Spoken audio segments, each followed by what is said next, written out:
Everyone, Kyle Mike here from MLive.com, joined by Justin Rogers. Nice 18-13 win from the Lions on Sunday. A lot to like on both sides of the ball, really. But with the offense and we're the Dungeon of Doom, so we got to go out there and we got to find. I reject. We got to nitpick. That's been appointed to us, Justin, by Jim Caldwell, who's to question Jim Caldwell's authority. But with the offense, Eric Ebron obviously has been a sore spot in the past couple of weeks. The drops have become an issue once again for him. That was something that goes back to his days in North Carolina.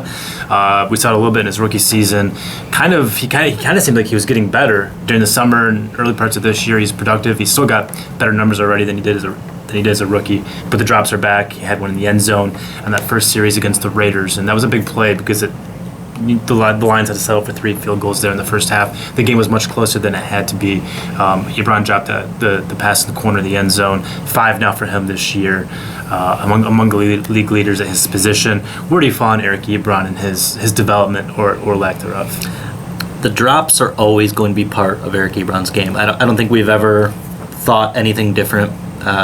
It's part of the position. I think you see a lot of tight ends with high drop rates, a lot of the talented top tight ends, Graham, Gronkowski. Those guys drop a lot of passes too. It's just the nature of where they catch the football. But I liked what I saw from Ebron earlier this season. I thought he was progressing nicely, progressing as expected. He was trending towards not only doubling his statistics from his rookie year, but maybe even coming close to tripling them. He's kind of fallen off in recent weeks, and I think that's a concern because the second half of the season is where I think you really expected to see a takeoff, I think. And that hasn't happened. Zero catches yesterday. I think he lost some playing time after that drop. Yeah. No, I think he's in the honorary Amir Abdullah doghouse. Abdullah's out of it now after 12 carries. Yeah, he had 12 carries yesterday, so I think he's back in the good graces. No fumbles for him, but Ebron's not fumbling per se, but the security of the ball is an issue. He's dropping the ball. That decreases the trust factor. Even when he's out there, Stafford's not looking at him right now. Certainly has been de-emphasized in the offense after the drop. And that drop came on the first series of the game, and you barely heard Ebron's name the rest of the way. Only 2 targets, very minimal impact on the game, and that's not what you want, obviously, from a 10th overall pick and a guy as talented as he is. I still believe in the physical talent of Eric Ebron, but he's not capitalizing, and he's hurting himself because of not just the drops, but then the lack of opportunities that come after the drops because the Lions simply can't trust him to make plays.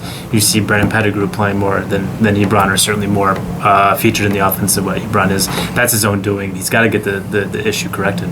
Yeah, Caldwell came in and immediately put an emphasis on drop passes. I think that was one area in Linehan's offense where we've seen marked improvement. They tried to get receivers catching 100 balls a day, whether it was in practice on the jugs machine afterward. And going into yesterday's game, I haven't looked how the numbers impacted, but the Lions were bottom 10 and they dropped 2.7% of their passes, which is a really good rate. And I think that's contributed to Matthew Stafford's increased completion percentage. For sure. Calvin's dropping less passes, although he did drop one yesterday. Golden Tate always sure-handed. Lance Moore, I don't think, has dropped a pass all year long.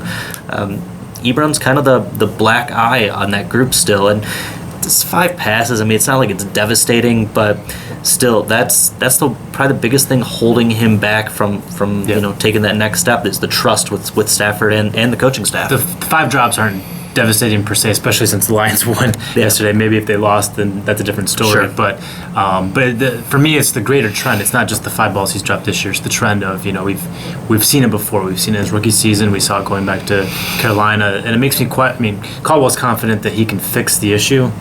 He said that on Monday when we talked to him that that's something that they can work on, but I'm skeptical. Maybe there's some room for improvement, but it's if it's something that he hasn't learned in 5-6 years, then going back to North Carolina, then I'm not sure if that's something that it's ever going to be totally vanquished in his game. That might be something that as you said before, Justin, that he always deals with, and he's so physically gifted, and it's kind of maddening because you can see him getting open, and he's I think this scheme is a good fit for him, but he's not taking advantage because of the drops, and the Lions are going to go away from him as they have with Abdullah before him, and now with Ebron in the second half yesterday. That if they can't trust him, they're not going to feature him. Listen, he was a top 10 pick. The only way to justify that for him, because he is not a blocking tight end. He's a willing blocker, but he's He's never going to be anything more than average. He's still probably below average in that. He's got to catch 75, 80 passes a year to kind of justify being that top 10 pick, to be in that salary range. Forget the fact that Aaron Donald and Taylor Lewan and Odell Beckham were drafted after him. He can't control that. That's in the past. There's no redos there. Of course, it's always going to look worse by comparison. But just looking at him as a top 10 pick, what he has to do to justify that value is he has to catch 75 balls. And he should be trending that way in his second season. It looked like he maybe was early in the year, and right now it's kind of plateaued.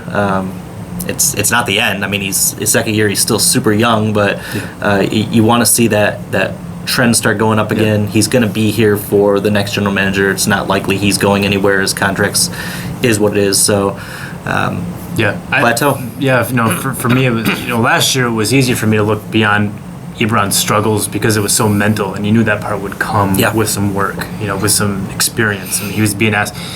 Tight end is unique in that you line up in so many different spots in the offense. You can split out wide. You're in line. You can be in the backfield. Like they're those are very different roles, and not to mention the blocking and the receiving. And so it's a lot for anyone to take on, especially a guy who was as immature as he was last year. So I thought, hey, if he goes into the offseason, puts in the work, that there's a natural progression built in there.